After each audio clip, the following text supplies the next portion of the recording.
हरे कृष्ण। आज हूँ माणबसा गुरुवार माँ लक्ष्मी पूजा किंतु आमे को भावना रे महालक्ष्मी पूजा करवा ता विषय गोटे छोटिया सुंदर कहानी। प्रभु जगन्नाथ आ माँ लक्ष्मी सान्ताणी दुई जन जाक भक्त को परीक्षा करने बाहरी पड़े।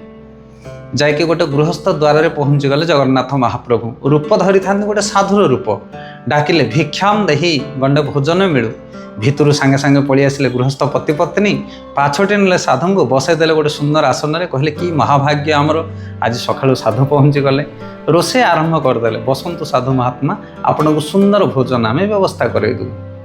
यही समय जमीती रोषेबास सरी ठीक तापर पर पहुँची गले गोटे भिकारुणी रूप धरी लक्ष्मी सान्ताणी पहुँचिकी डाकुछंदी गंडे भोजन मिलिबो। आहरी खुशी हो गले गृहस्थ दी जन जाओ जड़े आउ जड़े तो भिकारुणी हो बर आसिक पहुँची गले भोजन पाए तांको डाकी नेले बसईदेले।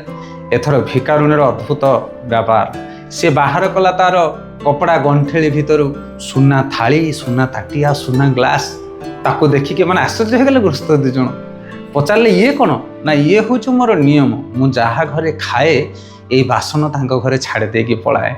गृहस्थ जड़े आश्चर्य हो गले खुशी हो गले पति पत्नी जा हो एमतीका भिकारुणी आमको दरकार। आउ से भिकारुणी कहूँ किंतु ए साधु को ये बसाओनी साधु रहिले मु भोजन करी ना ये साधु को बाहर कर ना मु चलीजी। एथर बर्तमान पति पत्नी द्वंद्व पड़गले करवा कौन आर ये साधु को जदि रखा ताहले तो भिकारुणी रही काली आमको साधु मिल कि सुना थाली तो काली आमको मिलनी। दुई जन जाक साधु चरण में हाथ जोड़े कहले साधु महात्मा आमको क्षमा करेंगे आपड़ चली जातु दयाकोरी पुणी के आपणकर सेवा आम करूँ।